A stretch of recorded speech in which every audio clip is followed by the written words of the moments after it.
Welcome to the Tech in Shanghai podcast, the Pearl of the Orient. Shanghai is the city of the future. All systems go, full steam ahead. It never stops. Technology, innovation, ambition. It's everywhere. Join us as we explore this new world and talk to the people making it happen. The Tech in Shanghai podcast. The future is now. All right, we are back with the Tech in Shanghai podcast, the show bringing you everything tech in Shanghai from the great city, or tech and startup from the great city of Shanghai. Today's guests are Quan and Ed Dean, the co-founders of LGCL Designs. We invited them in the studio today to talk about a number of things regarding their company. They've had some experience with Kickstarter and successfully kickstarted a product. So guys, welcome to the show. Thank you. Thanks for having us. Before we get going, I know we just we were a little too eager before the show started, and we were getting into some things about the company. Why don't one of you give me a basic rundown? Simon, you were kind of mid sentence when we started this thing off. Tell us about the company, what you guys do, who you do it for, and a bit of the history.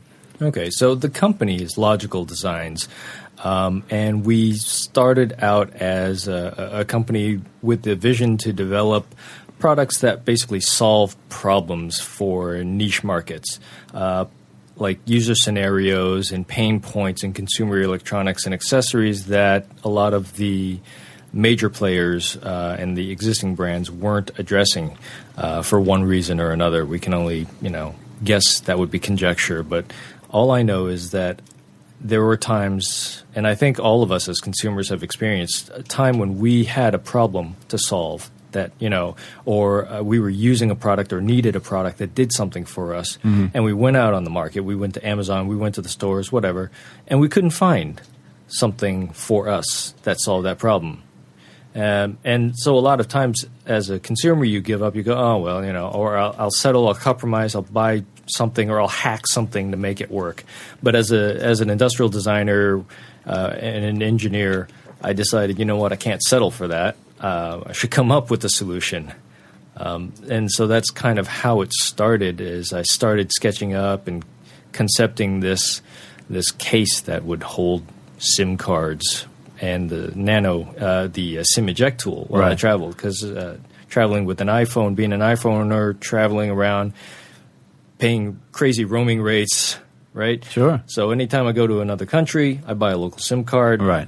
But then, to get the SIM card out of the iPhone, you need a pin, a special ejection tool, or you're left using your girlfriend's earrings or looking for some needle or something. Right. And even if you manage to get the SIM card out, there's always a risk of losing a SIM card, which really would suck, because then you go back home and you can't use your phone with your home SIM. So I looked for it, couldn't find it. Decided to make it. Yeah, decided to make it.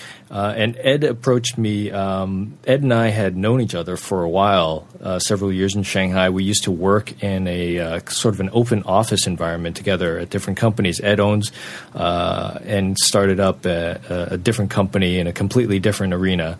But we kept bumping into each other at a couple of events. I think there was a trend spotting event that we bumped into each other. Trend watching. Right. And Ed called me up a short time after. Yeah, Ed had an idea for some crazy-ass hardware project, and he was the only industrial designer I knew. So I arranged to meet up for coffee and showed him my idea, which we might do one day. What was the idea? Wow. Can't disclose? No. Oh, jeez. Can't Sacred that. ground. Let's not go there. That's right. It's actually not a great idea. It's an okay idea, not a great one. But he showed me the renders he'd been doing on his Simple case, and I thought that was pretty interesting. And I was at a stage where my existing business, which is a consulting company totally unrelated to this, I was looking for a change, and there was less for me to do on a day-by-day basis with the other business. And so I wanted to get involved. And I was particularly interested by the fact that Simon had a previously failed Kickstarter campaign. About 6 months before we did ours, or 9 months, he'd had one that had not worked out, so there's obviously a lot of experience there, and when it came down to it, we were able to make our one successful last year in March. And you, from the get-go, thought that, if you could put something together and have a successful Kickstarter campaign, then that would give you the PR and the traction to actually make a run of it? Was that what your thinking was? It was less, we've learned a lot since, obviously learned a lot from the failure, and then we've learned a lot from the success. Yeah. And along the way, when we started out, honestly, it was more of a really old school mentality with crowdfunding, thinking, okay, well, we have a thing, we want to produce it, it's going to cost X amount. Let's get that money. Let's get that money. Yeah. At the time, and this is going to sound amazing for most people, but we are kind of old school and we're slow to get in the game. At the time we started it, we had no early 40s. we had no way. We had no Twitter account. We were complete social media. Not I was on Facebook.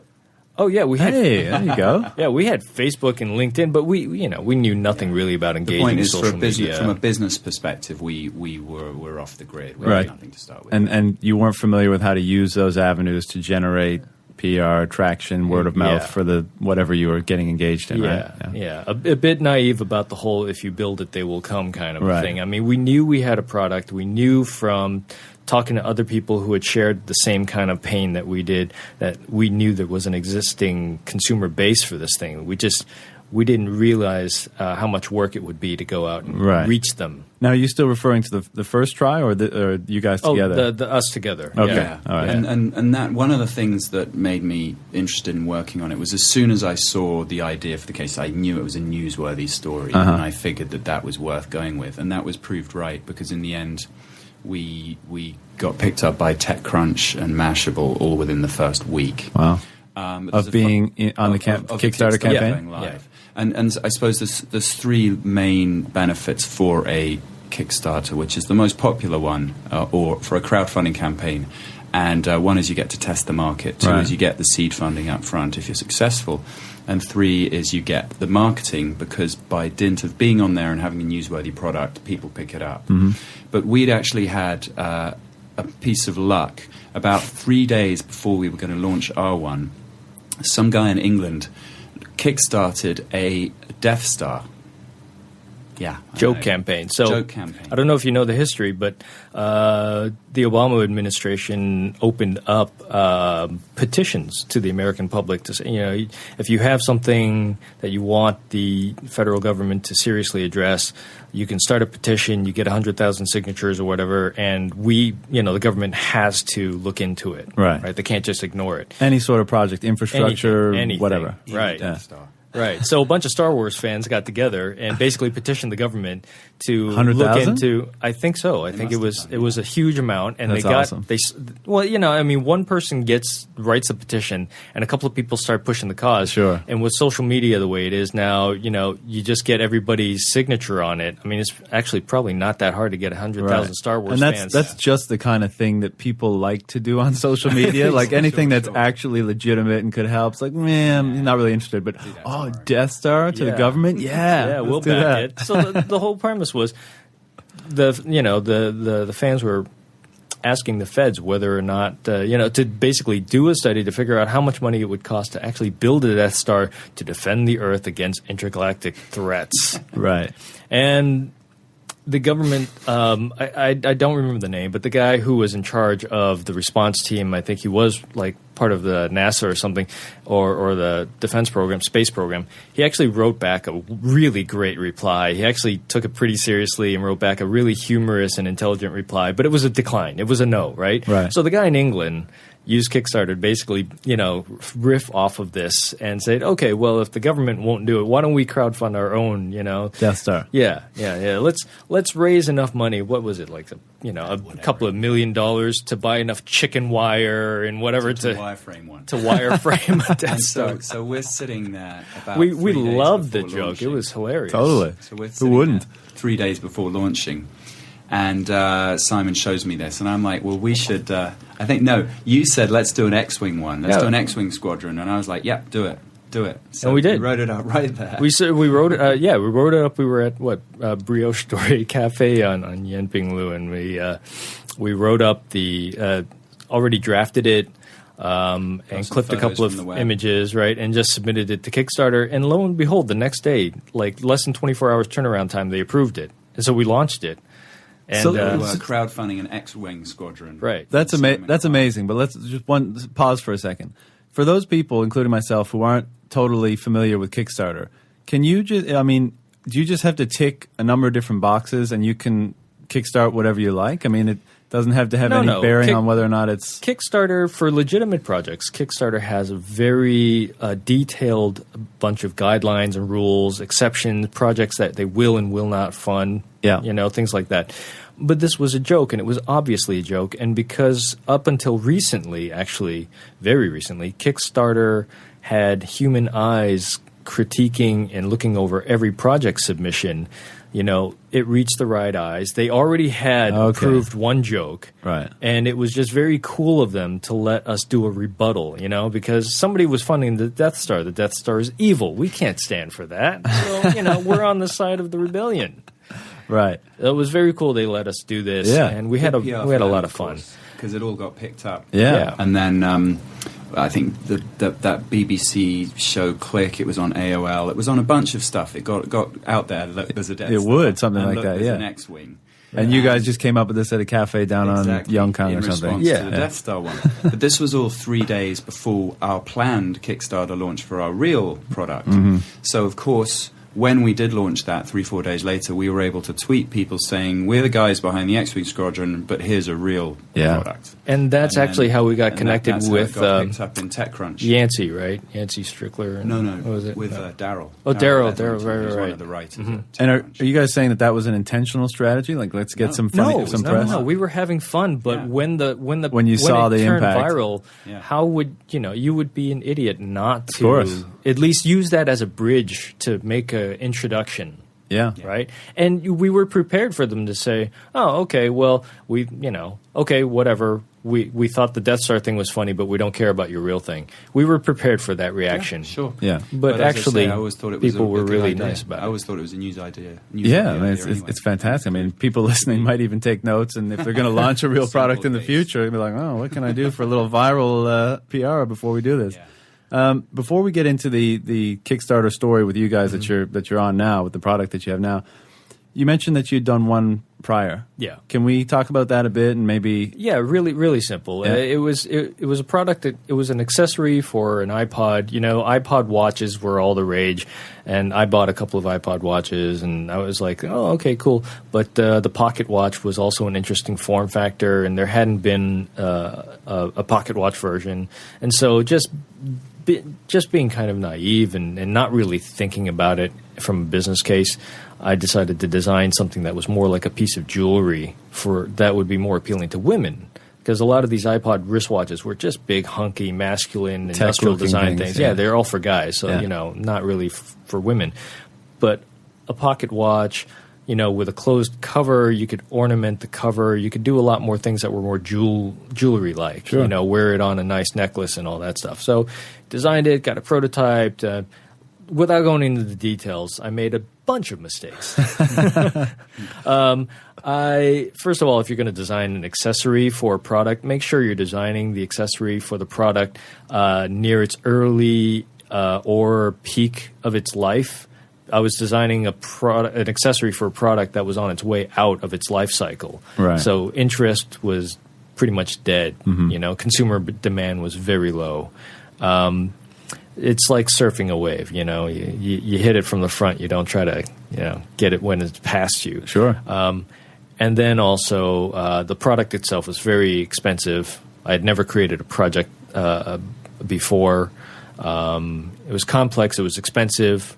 I had way too many options for rewards. I confused the backers. Yeah. This was just how much were you going for? Mm-hmm. Oh, that's the worst part. I needed something like $45,000. These were CNC out of aluminum, or they were going to have to be die cast, or so.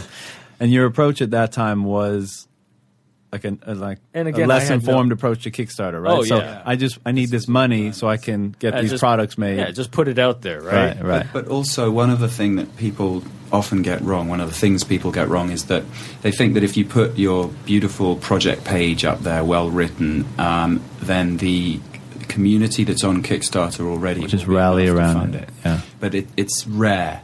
you do need to create your own audience. You need to create your own news, and that wasn't something you knew the first time. Oh yeah, I knew time nothing. The second time round, we found that out. Right. Well, because of course, when I failed, being the kind of person that I am, I had to examine the failure. Right. Yeah. I had to learn from it.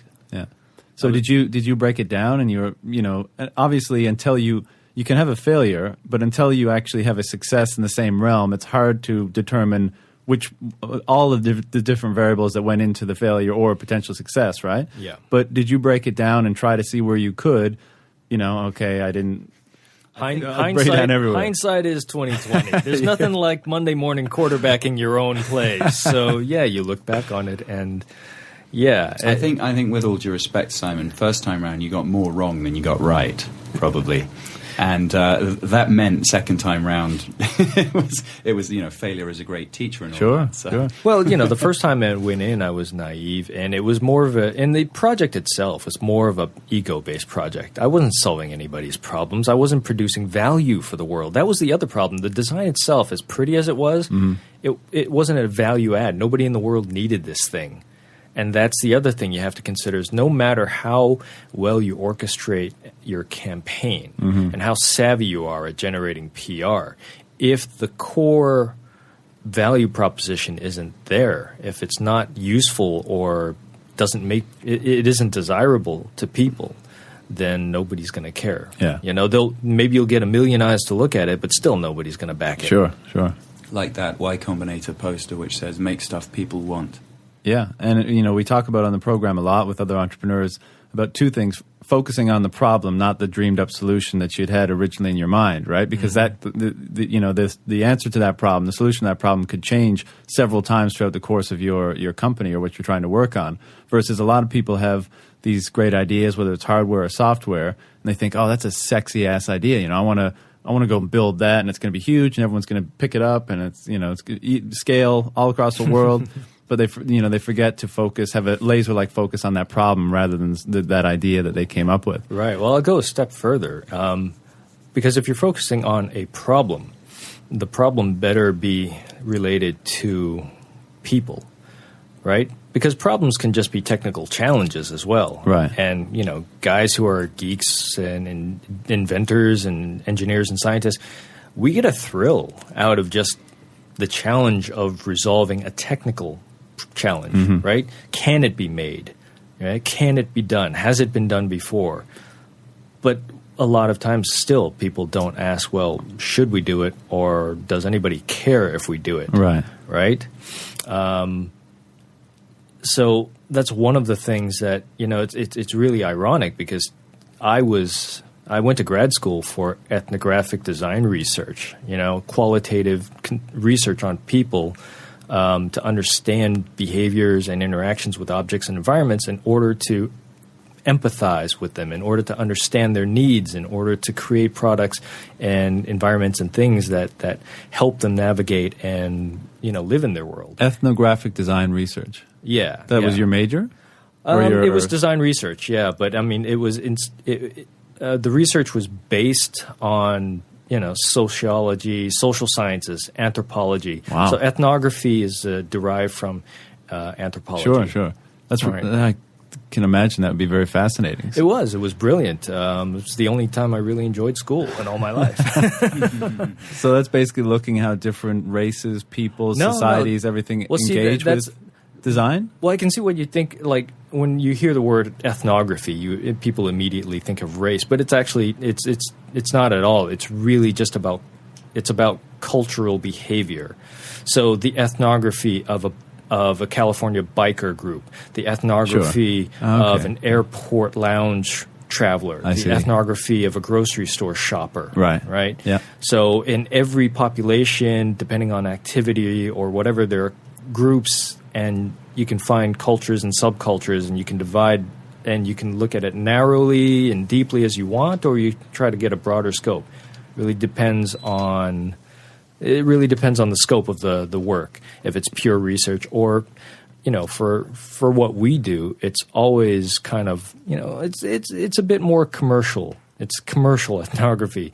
There's a guy that a lot of people know. His name is Paco Underhill, and his group, and he's written books on it, like Why We Buy. You know, he was one of the premier guys out there in the field that worked with a lot of the huge retailers and other companies to kind of explain shopping behavior in retail environments to help the retailers redesign in order to accommodate people's behavior, to avoid the negative reactions and to sort of reinforce the positive ones. Yeah. Well, with the same kinds of tools, you can study people's relationships and with their things in their lives, the objects in their lives, looking at the whole picture of, you know, like what do they do, where do they go, how do they use the device, how do they even what's their first interaction with it, what do they do with it when they're not using it, you know, what are the other things that are interacting with that object in that space, in that scenario. Yeah.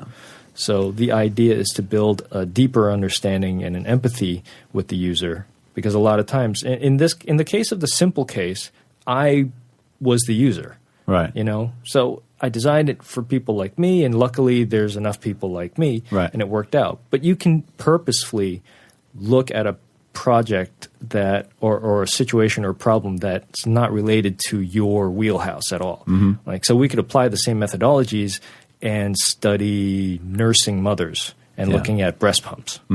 For example, Sure. I would have absolutely no empathy naturally for that situation, but you can do the research and you can study it. So it goes way deeper than surveys and typical quantitative research methods. Way past marketing research. It's one of those things that I think most people in general just take for granted for in life. Like you go into the supermarket, as you said, or a car dealership or wherever, and you just think, oh, well, that's there because so I can see it, and they want to display it, and mutually beneficial for us, for them. But it's so interesting to hear from a perspective like yours, someone who's actually studied it in depth. But of course, you know, in this industry, especially in technology and stuff, people are more and more often using social media or, you know, your browsing history or all that kind of stuff to formulate a picture of what your activity is like and how best to position XYZ with you for their gain, for your convenience, et cetera, et cetera. It's just it's something that I think everyone just so much takes for granted. It's like, well, that's the way the world is, and if I want X, I go get X. And some people have a problem with it, obviously, because on some levels it can seem intrusive or manipulative or whatever. But I just find that really fascinating. It is fascinating. Well, a lot of the research methodologies are, by necessity, they're kind of intrusive. Not invasive, but they are intrusive.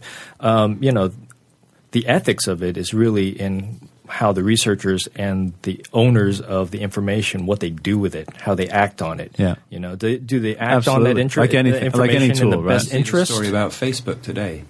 Facebook, it's on the news this morning. Facebook did A/B testing, where they were slightly tweaking the stories that were appearing in people's newsfeed to make them more positive or less positive. And they were noticing that this was actually having an effect on people's moods.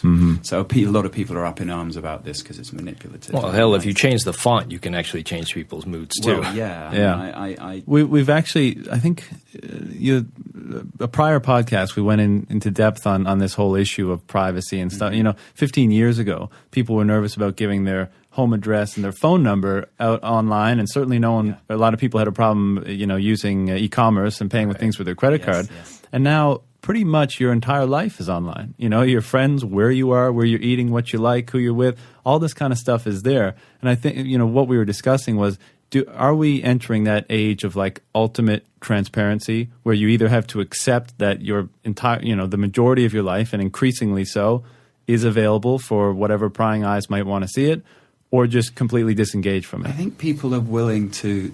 I think people are more understanding of the benefits to them, and so they don't mind all of that stuff being shared because, hey, it's cool that your friend can contact you with the blue, or it's cool. And the convenience outweighs the potential harm of it in their opinion. That's how people see it, and it's still early to say, isn't it? And there's that whole thing about if you're not paying for this, then you are the product, right? But I don't think anyone really feels like that yet. Well, I wouldn't say no. There's a large enough minority that's making enough noise that we're cognizant of it. We're aware that there's a movement against all of this. But as you said, are we going to go off the grid, live in a cave?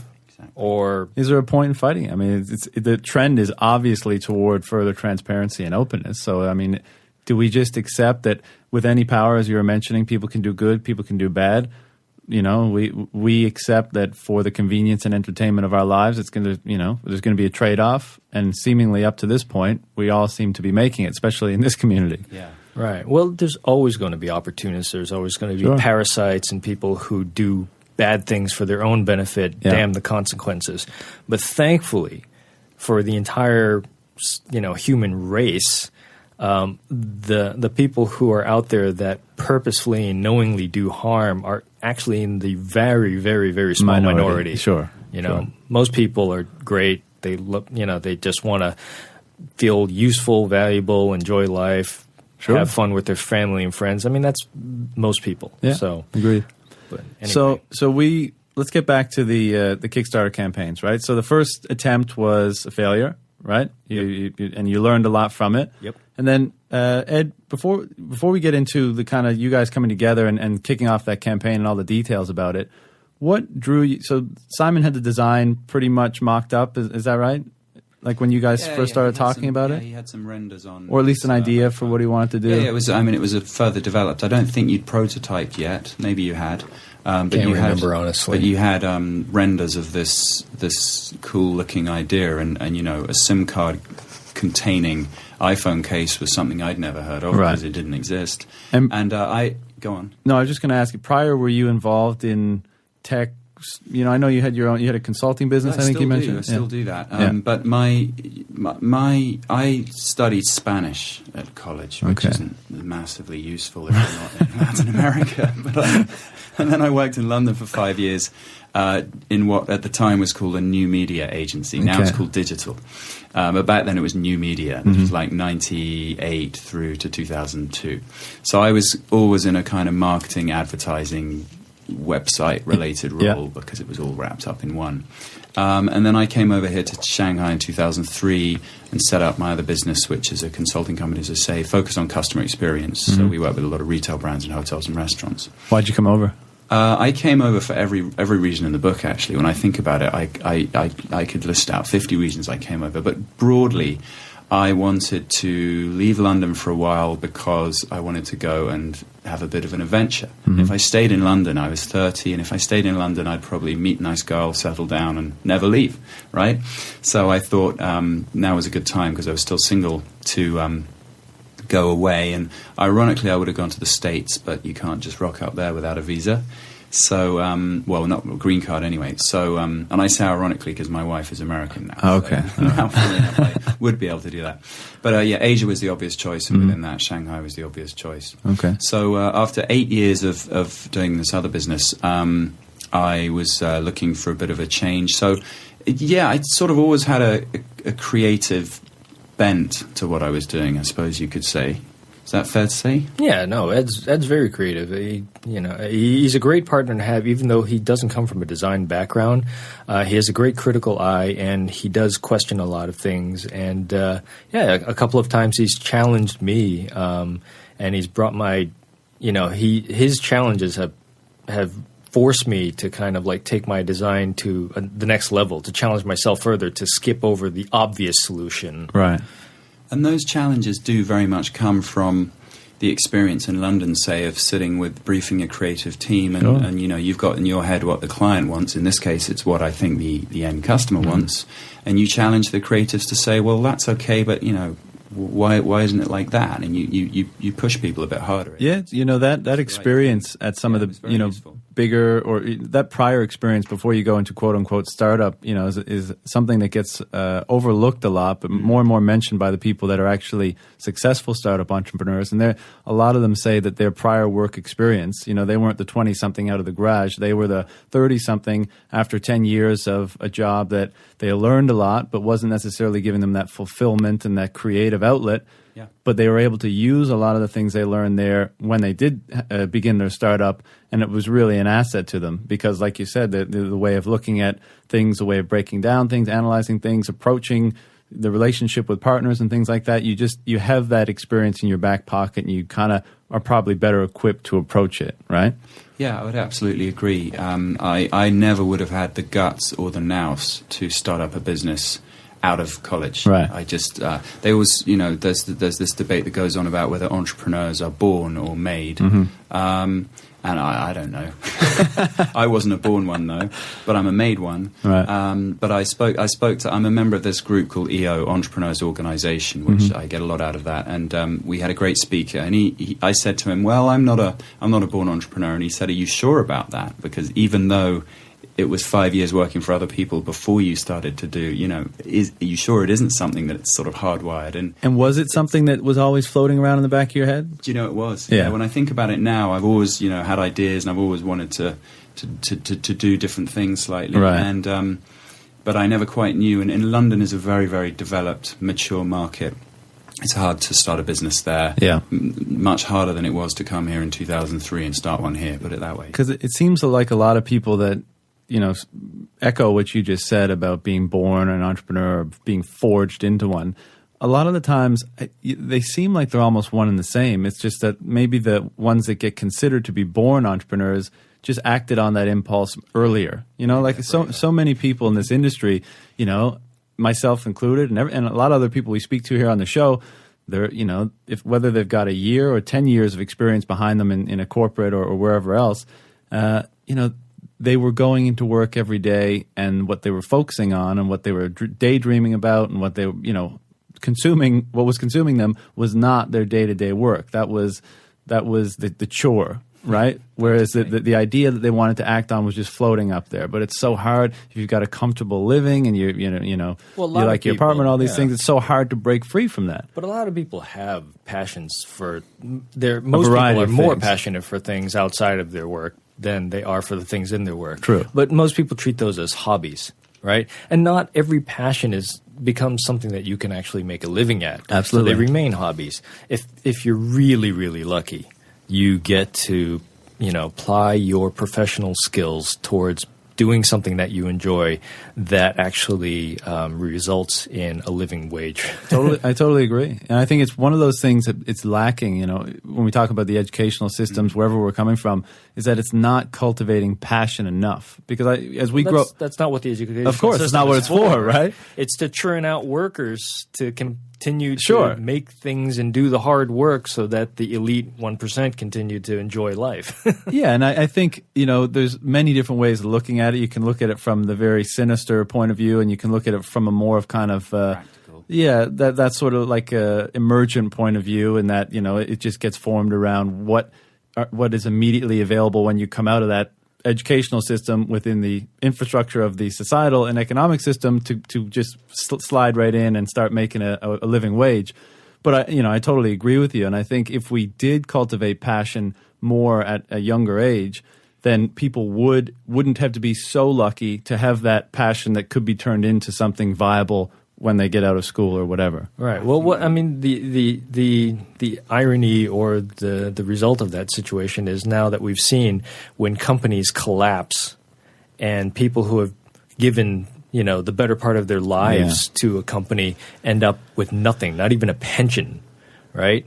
That there's no economic security. And so that the sooner you can learn how to create value on your own, to add value to the world and get paid for it, the more safety, actually economic safety that you have, rather than the illusion of safety of working for somebody who's handing you a steady paycheck. Absolutely. And I think that the similar reason for why people are beginning to consider themselves more as a brand, and Twitter is a very soft way of looking at it in that way, but people, more and more people are looking at themselves and saying, how can I both make myself better, how can I develop as a person, develop my skill sets, all this kind of stuff, but also promote what I know, and build on that. So Twitter and Facebook, they're soft at this stage. They're considered social, but it's beginning to evolve into a thing where everybody, there's kind of an impulse and a necessity almost, an increasing necessity to build your own personal brand rather than just relying on,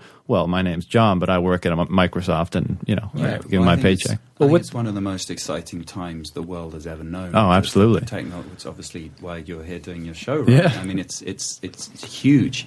And I read an article in Wired a couple of months ago that someone was quoted as saying, I think in the future they'll look back on pre-internet and post-internet, and we are the generation that got to live through a bit of both. No doubt about that. I mean, it's amazing. It's transformational. So the opportunities that gives, we don't need to go into them. It's awesome. Yeah. It's an amazing time for us to be able to take advantage of the democratization of access to not only information and communication, but also funding. Yeah, also huge. creation. Yeah. Crowdfunding. You've got a 3D printer and a crowdfunding platform and a social media platform. You tie all those together and your dreams can become reality. Yeah. So the barriers to business, to innovating, to raising capital, to all these things are coming way down. They're and coming down quickly, decentralized. right? Yeah. Did you guys ever listen to like Peter Diamandis or Ray Kurzweil, any of these guys? Ray Kurzweil, who yes. talk about, the future of abundance. Yeah. And they obviously take a positive view on how the world could turn out. We all know it could go in a different direction. Yeah.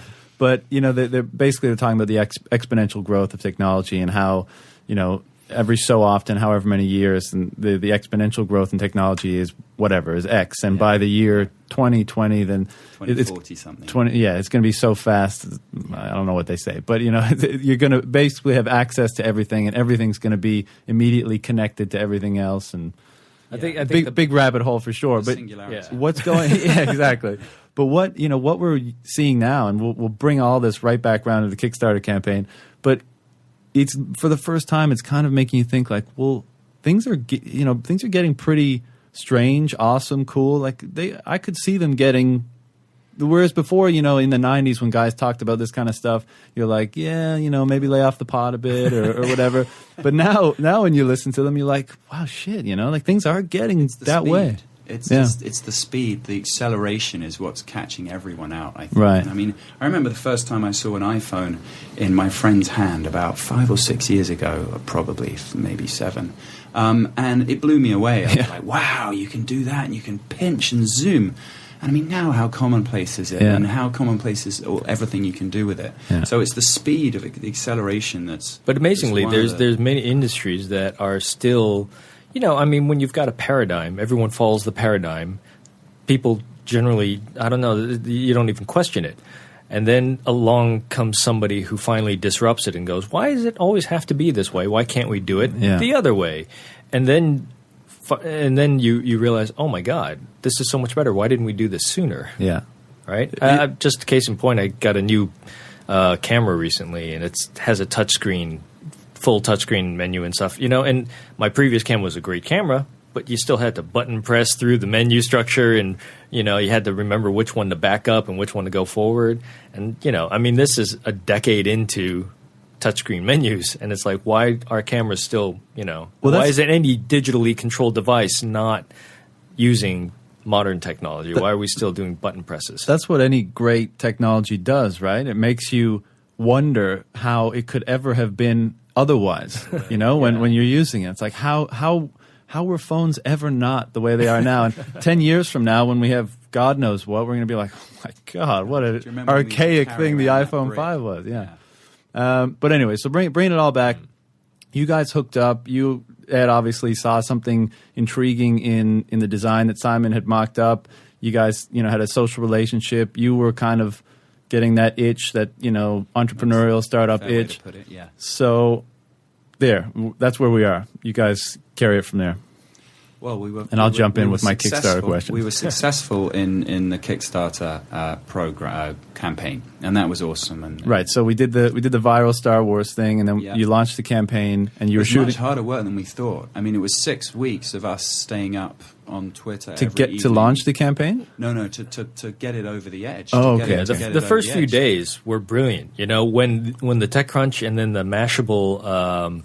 When it hit those platforms, we got a huge amount of you've got pledgers coming you've got in. Pete Cashmore. Does it blow you away though? 3 million of his followers. When you're doing something, it's crazy. Yeah, and this speaks to the reach and influence of media, right? But does it, when you're actually involved in something like that, and anyone who does media at all, I mean, even if it's posting a picture on Facebook and 50 of your friends like it, but certainly with something like this, where you've designed something, it's your IP, you put it out there, it's your work and all that, you put it out there, and you get actionable response from people, like however many 100,000 eyes laid eyes on your product, and then how many of those eyes were spurred to action to actually donate money. I mean, do you just kind of sit back and like, wow, it's weird how things have, how this is possible. It was crazy. We were at a cafe in Tianzifang or something, that's right, and Origin. we were just watching the messages roll in every few seconds, every minute.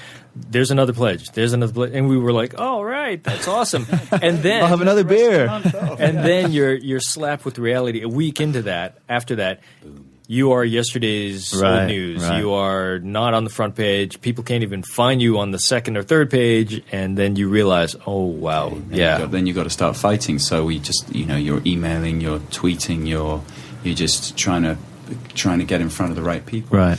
And we got there. It was good. So we had a lot of support from our friends as well. So even though we Right. succeeded, though, it was by a fairly narrow margin, and we had to put in the work, and we weren't prepared for that. And again, even with a successful campaign, you learn things, right? And you learn that going forward, that for any other Kickstarters that we would potentially do, you want to try to generate buzz prior to launching. We didn't really generate buzz until after we launched. Yeah. And did it give you any insight into the development of, like we were speaking about earlier, your personal brands and your personal avenues of media, so that if you should do this again, you could leverage those, or is that kind of unrelated? A bit. I mean, I think Ed was initially even hesitant about being kind of visible personally. Like you didn't want your photo there and stuff. When you're not used to being a public figure. Yeah. Which no matter what, if you're doing a crowdfunding campaign, like it or not, you have to get out of your introverted self, or you have to take the risk that your persona will become public fodder, But it incentivizes you to act in really smart, measured ways. We were lucky. We didn't really have any really virulent or abusive backers, or we had a couple of guys that were just, internet angry for some reason. And you're going to get trolled either way if you put yourself out there. Yeah, but because you're going to be, your response is even more important than the attack. The attack, absolutely. So you have to and it helps you in your real life, too, because once you learn how to take measured responses and not react so emotionally to challenges in the digital world, it actually gives you a more level head in the real world, too. Yeah, I can imagine that, yeah. But I hope we're not putting anyone off from doing a crowdfunding campaign, but we've now got to the end where we've just funded successfully. And that's when the hard work really begins. Right. Because that's when you have to start doing the manufacturing and the fulfillment and the shipping. And I really want to get into that. So okay. you guys launched the campaign. You got a real good first, burst of interest, and then you had to really hustle to get, get your funding of $20,000 US, right? Yep. And that was a 6-week period? Yeah. So you get that, and then I guess Kickstarter arranges the payment to you. Amazon holds the payment, and within a week or two after the funding is successful, then they give you your funds. So it's not accessible immediately. Right. And then on top of that, there are fees. And Kickstarter take 5%. Right. So overall, between 8 and 10% of your collected funds are going to go to Amazon and Kickstarter. Sure. And then you have to factor in also that roughly 10% will have problems processing their payment, and they'll drop off. Right. So it doesn't come through. So you get this money. Everyone takes their cut, but you get it, and then you have a shitload of obligations to fill for the product, right? To your backers and all the rest. Right. 933 backers, 1,200 odd cases, Right. So let's get into all of that, because I'm sure that's where the real work comes in. Well, Who wants to take it? Simon, you should talk about that. You're the more of the delivery guy than me. Right. Well, I mean, before you could even launch your Kickstarter, if you're doing a hardware project, anything that requires manufacturing, anything that requires you make anything, even if you're just printing T-shirts to support your your play or your musical project, doesn't matter. Because Kickstarter is a rewards-based crowdfunding platform. It means there's something there's something physical that's being sent to the backers. The backers aren't donating anything. They are patrons of the arts. Right? And patrons get something in return, a reward. That's what literally they call them, our rewards. So for anyone thinking about doing a Kickstarter, you should have, before you even launch, you should already have a really clear idea about the costs of making and sending the stuff. Oh, yeah. I imagine you would have to. Well, yeah, because it all factors into your goal. How are you going to calculate the cost of the reward level prices that you're going to your pricing tiers, and how can you possibly know your funding goal if you don't have a clear picture of what it's going to cost you totally to make all of this stuff and send it out? And were your estimates correct? They actually were, yeah. Well done. And we even factored in time for 2 trips down south to you have to factor in we didn't get paid for our time for any of it. And I think as a creator it's in poor taste to try to profit off of something like this. If you're lucky to make any kind of profit, great. But we were really looking at just what it was going to cost us to get this done. So yeah, I mean, you have to go see the factories. You can't do this on remote control. Right. And you can't trust the manufacturer.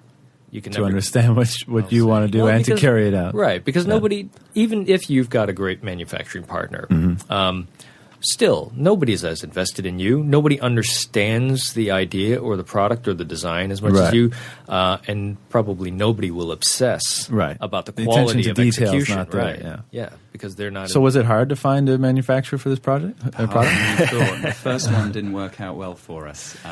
We vetted several. I went down on a week-long trip to southern China and went between Dongguan and Shenzhen, saw about 8 different factories. Kind of finalized on like half a dozen that we were really considering working with. And then one of the factories, they sold us on their services. They could offer more. They could do more for us. They could also work with us on. They could actually do the fulfillment for us on this, which was a huge deal for us because we were thinking, how are we going to send all these out? So they had export licenses. They were experienced in fulfilling products because they had run an eBay store before for their own products. Selling the sizzle a bit. Yeah. And I toured the factory, saw that the factory that they were introducing me to made a really good quality product for a well-known U.S. brand, and I was like, okay, yeah, if they can make that, they can make our thing for sure. And then right when we were ready to turn the key on the manufacturing, we basically gave them the initial deposit, and we're like, okay, so we're ready to go. We're going to come down and take a look. And right before we went down, they were like, oh, and by the way, we changed the factory. We're not using that showpiece one anymore. We got another one out in the back. And in the industry, this is known as a bait and switch. Right. Yeah, and we got suckered in. Yeah, we did. Yeah. So the product, it was produced. And did that hit you? I mean, was that a big financial hit for you guys? It was actually. Well, what happened was we ended up with 3,000 units, which were okay. Right. They weren't great. So we had a higher failure rate in terms of cracks and chips and little bits because the quality wasn't made to what we were led to believe it should be and what we wanted it to be. So what it meant was that after we'd shipped out our initial 1,000 or so, we were left with 2,000. The plan originally had been to sell those at full price, build up profits from that and roll it and produce more, etc., etc. But actually we were left with 2,000, in our opinion, substandard products that we didn't want to go take to market because we're all about doing it the right way. Sure. So we went back to the drawing board. We found a new factory. We reinvested money. We had to do a new tool with a new factory. Simon, at the end, we ended up stronger because Simon took the product right back to basics and sort of rebuilt it so that it's an even better. It's a better product now than it would have been had we just gotten it right. Successful with the first factory, and we were able to add a few features that came along. And, happy story, we then had this ready. We lost a lot of time, but we had this ready early this year. We went, and now we've got some distributors getting ready to ship it out globally. We're selling through an e-commerce store in the States. We're on Amazon in the States now, and we're going to be in Apple retail stores in China, Hong Kong, and Japan. That's very exciting. So that's awesome. It came good in the end. So you can, no regrets, right? The fact that we had to go back and rework the product harder made it more likely that when we put it in front of This is Apple, one of those great example of fail fast. Yeah. Like, fail fast and improve and learn and just get out there. Right. Yeah. And don't be, failure's not fatal, right? No, so no, don't, absolutely. You get back on the horse and just keep pushing. But one of the things I wanted to ask you guys, so we went through the Kickstarter program. You found a producer, after all, a manufacturer. You got it out there. One of the things, well, first of all, did you guys speak with any other people in the hardware space? It's becoming increasingly popular in the kind of tech and startup scene, hardware and wearables and all this kind of stuff, accessories. Did anyone give you advice along your way, like, watch out with this with factories, watch out with this with trading and setting up your company and all this kind of stuff, or was it all just learn as you go? No, there's quite a community of it. And Simon, another reason that I thought it'd be valuable for us both to work together was he's quite well connected, and he'd always say, "Oh, so and so who did this campaign, or so and so did that campaign," and he knows them all over email, a lot of them. So, yeah. But with respect to the specifics of our project, at that time, I didn't really know too many people who had done, and because a lot of the hardware guys that we bump into, they're not actually, I think they're not actually that deeply technical, involved in the engineering. They're more technical from, I think, like coding and software and some of that, but they need to find the partners and the engineering firms and the factories or the vendors who actually do things like create the circuit boards and the shells or whatever. So with respect to resources for learning, unfortunately, of course we had people in our network. We asked about retailing, about shipping logistics and some questions like that. I had some experience based on my previous employments that helped, like knowing what an Incoterm is. Yeah. But with respect to, here's a manufacturer that we've used for injection molding. They're a great bunch of guys and they produce a good product. We didn't have anybody like that. Right. So that was a struggle to actually find and vet the physical manufacturing of the product. Yeah, it's something I'm hearing a lot more about these days. We mentioned before the show the Hackcelerator program in Shenzhen, which is a hardware accelerator program. And obviously, as we said, the space is getting a lot bigger and more people are getting involved in it. And for most people, that means coming to China, especially southern China, and trying to figure out who's going to manufacture it for you. And, it's not as easy as it can sometimes sound. There's a lot of people think, and I've had these conversations, we're like, well, got this good idea, we're getting the design done here, and we're set up here, then we're just going to pop over to China, find the manufacturer, get it done. And you always kind of think like, you haven't been to China before, have you? It's not going to be quite that easy. Yeah, it almost sounds like these guys are like, bing, bang, boom. Right. Yeah, no. The hardware accelerator would be a wonderful platform, and we definitely still hold out hope that reservations that we might be involved with that one day. Mm-hmm. But right now, and we mentioned this before we were on the air, before we were recording, that right now we're focusing on low-hanging fruit, stuff that we know how to execute well. Yeah, smart, clever, dumb products. Yeah. These products don't have electronics. They're not connected. They're not live. They're not thinking. They're not, active, or they're not proactive products or anything. Yeah. They are just mechanical, geometric solutions, and kind of accessories. And, we are pushing forward. And we can't really talk in detail now, but there are some features on some upcoming products that do use innovative materials in ways that all of the major players, none of them have used this stuff. None of them have shown these solutions to consumers before. And it's one of the benefits of being a small startup is also being very fleet of foot, We can try things, and there's no real risk to us, right? Yeah. Whereas, if you're in if you're in a large, 15-year-old tech accessories company, there's layers of bureaucracy, and there's I mean, some of them are starting to. I had to give a presentation to GE people down in Chengdu a couple of months ago. They have an initiative called FastWorks, which is their kind of version of the lean startup. Yeah. So a lot of these businesses are starting to work out that they need to do things differently. But yeah, I agree with you. The flexibility of being small for us is for sure. I mean, that's you've got to play to your strengths. But the startup, one of the appeals of startups in general is you can pivot, you can adapt much more quickly than those big organizations. But you touched on something that I think often gets overlooked in all the hype surrounding, the tech scene and the wearables market these days, and that there's still a lot of quote unquote low tech solutions to a lot of life's little, not necessarily problems, but little things that could be done better, which is pretty much the genesis of the product that you guys are now engaged in. It's not super high tech. It's not connected with Bluetooth to your underpants and able to scratch your balls or anything like that. But it solves a problem that exists now. Maybe that problem in a couple of years won't exist. Maybe SIM cards will be all standardized, and once you land in one place, it'll be automatic. Yeah. But for the moment, it's an issue, right? And it's a pain in the ass. So it's a very practical, very simple solution to a problem that it is not super wowie high tech. It just works. The way I see it, we'll continue to be successful as long as we can keep coming up with innovative problems, solutions. Let's create the problems to problems that people have, and as long as we keep, we're always going to be as good as our ability to keep coming up with the right solution. But it's part of our methodology. It's in our DNA, and as we grow the organization, as we grow our little company, we'll be looking for people who share the same values, who thrive on the same kinds of challenges, and who aren't looking to do things just to do things. Right? 90% of the wearables market is, me too, let's do that. Yeah. Oh, yeah, let's track people's movement. Why? What exact benefit are you?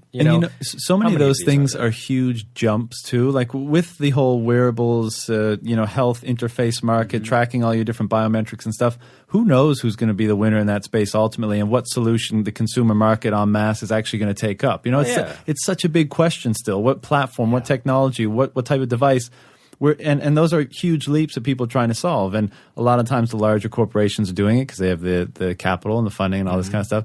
But, again, back to what you guys are doing, it's like you're solving an immediate problem that has a practical solution right now. Maybe it'll change next year, and you guys will have to change as a result. Well, the approach is also much more focused. We're much more niche oriented. Sure. We're looking at a specific population within a given culture that have a usability issue in this manner, maybe in only this part of their lives.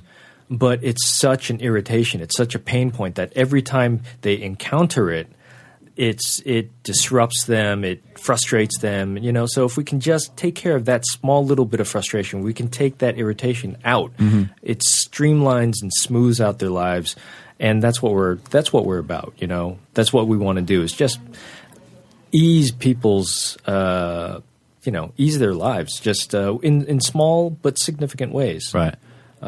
There's just no reason why you should have to continue to have that splinter that just keeps bugging you. Sure. It's not disabling you. You can go on and live your life and get all the things you want done despite the splinter being in there. But wouldn't you rather somebody take it out? Yeah, totally.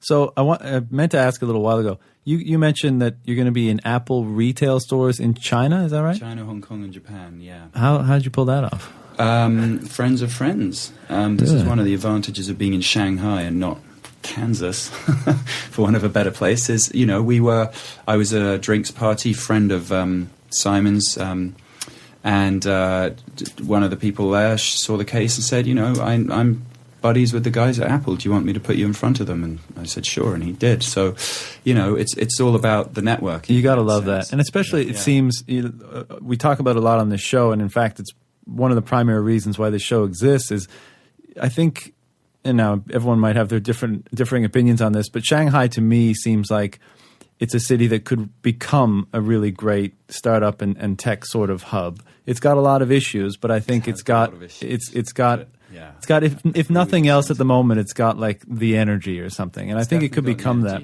And I think the community's starting to come together. I mean, you could look at it in a variety of different ways, but you know, the number of co-working spaces and accelerators and the number of startups that are emerging here. Yeah. And I feel like the tech and startup community, more so than most, but I could be wrong, is more willing to help each other out, as you were just mentioning. Like, yeah, you know, I got this startup, I'm doing this product as you guys are doing. You mentioned it to your mate who works at Apple, and you know, they're like, oh yeah, it's cool. You know, maybe we'll help you out. Now, perhaps I'm wrong, and they're just like, yeah, we could sell a bunch of those, make some money. But do you guys get that feeling in this community that it's, you know, more help, more reciprocal than others? I've been in Shanghai 11 years, and I think foreigners here have always been willing to help out for other foreigners. And I'm not just talking about the foreigners either, but I think people here trying to do interesting new stuff are always they're aware of the benefits of helping out other people and, you know, paying it forward and all the rest of it. So I agree with you. I haven't worked recently in London or San Francisco or any other places where there's a big startup scene. I'd be interested to know, but I would think that, you know, if you're in Berlin or Sweden, there's communities there that are all willing to help each other out as well. I don't know if there's more of that here. No, I don't mean, I mean within startup communities you see more of that, whether they're here, Berlin, versus other industries. Like if you're in, you know, whatever industry you're in, Yeah, I definitely agree with that.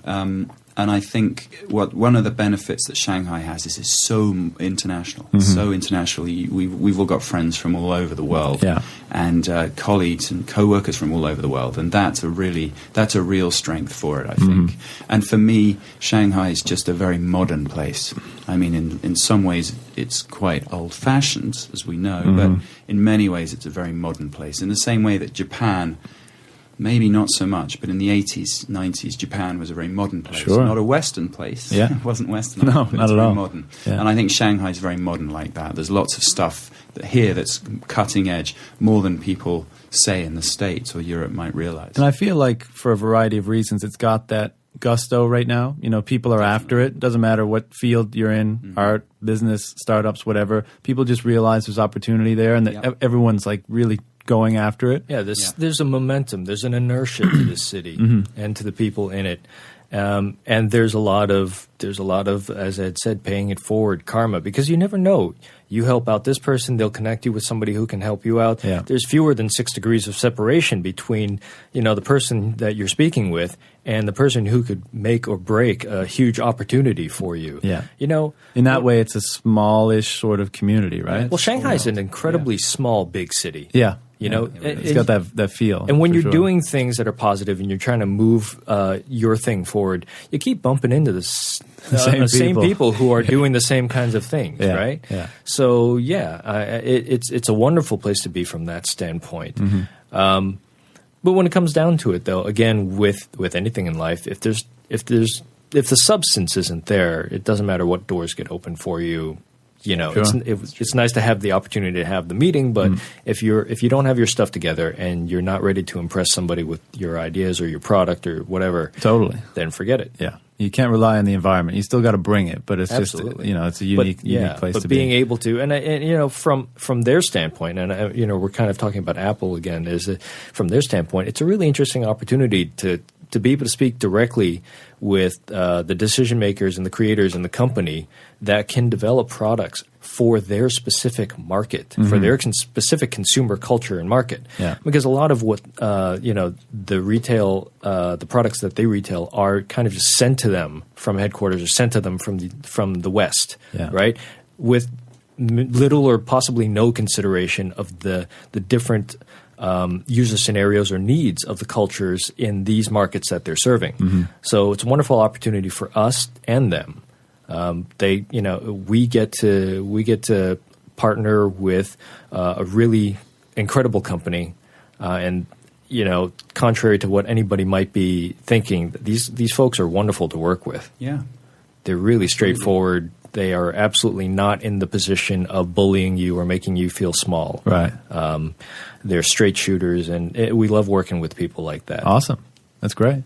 Yeah. So that being said, how are things at the company? It's full time for both of you guys, right? I mean, I know you have another. Yeah. I mean, it's mostly full time for me. It's at least 3 to 4 days a week. Right. So is it starting to, or has it already started to gain traction? Are you guys, are sales coming in at a fairly regular basis? We're getting close to that tipping point. Okay. We've been making regular sales. They haven't been huge yet, but there's so many events that are converging that the latter half of this year, I think, will feel a lot different than the first half of this year. And what are you guys doing ongoing, like on a daily basis, to continue to get the word out, to get this in front of people, get people to buy the product? At the moment, we're just about to, in the coming few weeks, we're going to launch a new brand under which all of our products are going to be sold. Well, some of our products, certainly all of our products for the next year or two will be sold under this new brand, Qaramel, with a Q. We were even able to buy Qaramel.com, which was quite a bonus. And for cheap, I'm assuming. For the $25 or the $10, whatever. We didn't even have to go to one of the Brucey sites bonus. Yeah, great. It was there. Great. And it wasn't, the domain name was available, so that's what the name was? Well, or? Actually, no. We wanted to do Qaramel with a C, but it was basically trademarked. Sure. Up the wazoo. Up the wazoo. Yeah. Better word, but yeah, wazoo works. So we scratched that and did Qaramel with a Q. That there's we found no other single. Caramel with a Q is way cooler anyway. When we were doing our trademark search, Qaramel spelled with a Q instead of a C had not been trademarked by any industry in the States. For any service in the States and the UK. We searched both. That's a bit surprising, actually. It's really crazy. Yeah. With a K, absolutely. We had to double check several times to make sure the system wasn't broken. Yeah, we're like, this can't be right. Cool. But it just turns out, and you know what? We love it. We're really happy with our new brand identity. Yeah. Our positioning is going to be much more humanistic and warmer and approachable, as opposed to the cool, masculine, kind of edgy tech accessories that everybody's used to seeing. So throwing back to your original Kickstarter campaign a little bit, some of the elements from that? I mean, not as a campaign, but as as a ethos or a bit vibe. More. Yeah. And I think having, going down to asking ourselves, when you're creating a product or a project, you don't really think that deeply about it. The stuff is very immediate. But when you're trying to build a brand, you really need to ask yourself, what is our brand going to stand for? Yeah. What's our soul? What's our values? Sure. And then when you really think about it and you align the brand to your core values and your aspirational goals, then I think it helps us because it's going to drive us to develop products that are going to be hopefully far better, that'll be far more inclusive and serve people better than we would have if we just approached everything from an individual product by product basis. Yeah. Because there's an overriding kind of a philosophy now. Yeah. Which is it's that in itself is a huge task for a lot of young companies, but any company really, to align that brand image and what they're communicating with their brand with the line of products or product that they're actually putting out there and who they're trying to put it out there for and the type of problem they're solving. And as we all know, oftentimes large, expensive agencies are employed to figure that out and to do that. And I presume you guys have to do that.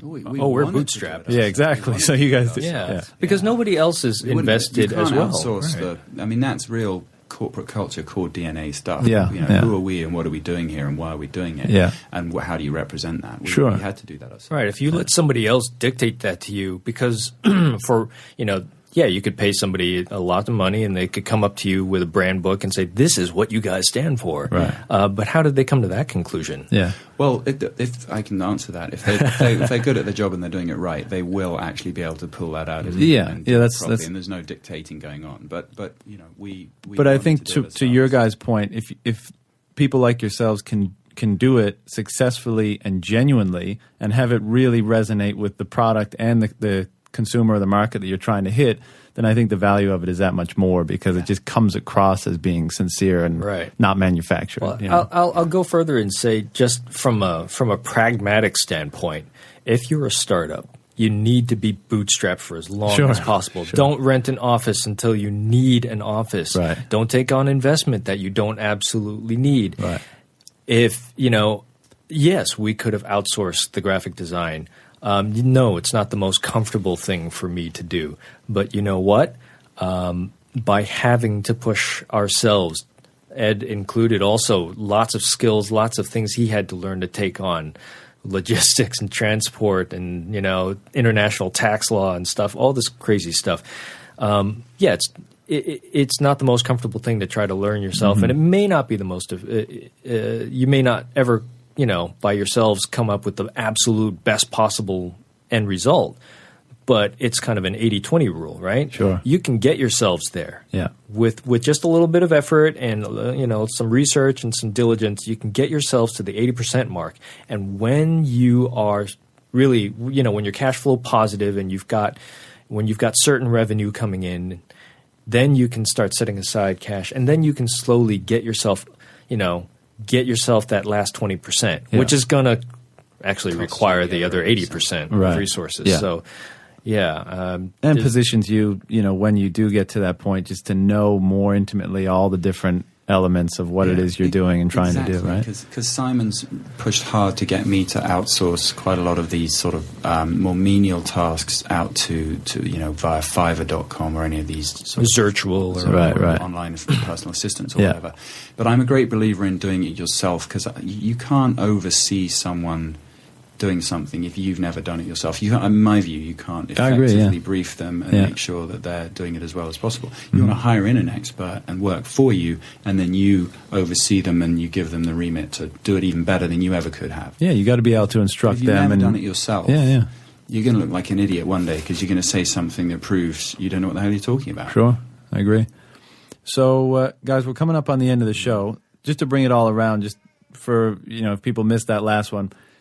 So you guys are rebranding the company towards the end of this year? Well, right now? We're creating just a slight correction. We're not rebranding the company. Logical Designs exists, and we will continue that will be the parent company. That's the registered company. Yeah. Qaramel is the brand that we're introducing, under which the collection of accessories for mobile computing and, I see. Okay. Those products will all start falling under Qaramel.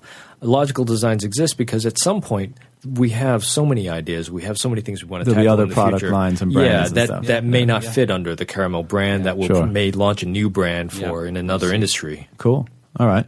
So everyone that comes on the show, and I wish we had more time to get all into the nitty-gritty of the Shanghai scene and all that kind of stuff, but we got to get out of here. So everyone that comes on the show, I ask them, what's a piece of advice they could give to, a aspiring entrepreneur, whether they're in China or maybe they're in the West and they're thinking, wow, China's an interesting place, or I have this idea, particularly in the hardware space, and I know I have to be familiar with China and what's going on there.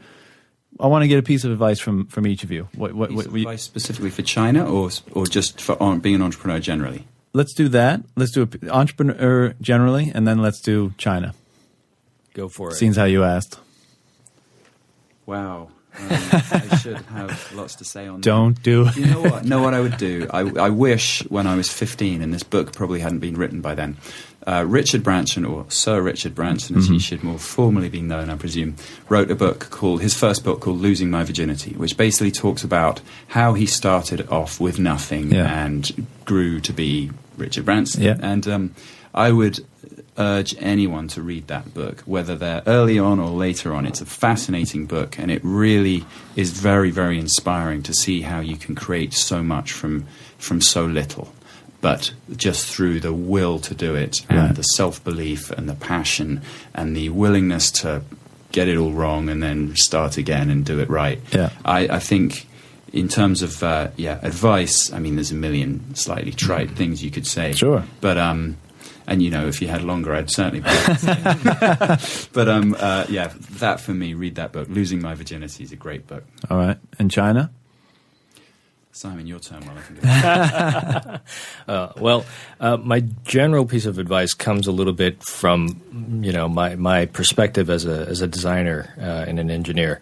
The most valuable thing I can offer is that if you're in the business of creating something for other people, empathy should be the most important thing on your priority list. Because if you're not empathetic, if you don't understand what your product or service means to the people whose lives you're intending to affect and who you're asking to give you money for this valuable service or product, then you're not doing them or yourselves, the right kind of service. You're going to miss the target. Right. Empathy is how you zone in on the target. Yeah. And in general about China, again, from my perspective, you have to be here. Mm-hmm. You have to come here and invest a significant amount of time. Don't just come here on a week and visit factories and think, no. You need to build relationships with the vendors that you think are really going to be your partners, and you have to be here long enough to sort of understand the culture enough to be able to even vet, to be able to understand who's selling you empty promises and who you can really trust. Right. And I'll offer one more thing. Make sure that your vendor owns the manufacturing process. If they outsource any of it, insist on seeing the outsource, insist on building a relationship and getting the business card of the managers at the outsource at their supplier, at their sub-supplier. Be meticulous if you're dealing with Chinese manufacturers. Yeah, know your – absolutely have complete transparency and knowledge about your supply chain. Right. Know where everything's coming from and who to talk to, not if, but when things go wrong. Right. Good advice. I would echo, in terms of China, I would echo Simon in that you have to be here. You can't just dip in and out. Mm-hmm. You have to be here, and you have to be committed for the long term as well. It's not a 2-year, oh great, we'll all do great in 2 years. You need to be committed for the long term. And when I get to talk to people who want to ask advice, I'll always try and give them that. Is make sure, if you're not here for the long term, whatever that means, it's going to be too easy to just people pop off. And I don't think people are willing to invest in you in the same way either. Sure. And the main thing is, don't for a moment think it's ever going to be easy. Right. That's my feedback on China. People come and they think, I was probably guilty of this. They think the streets are paved with gold. Right. But boy, they're not. Yeah.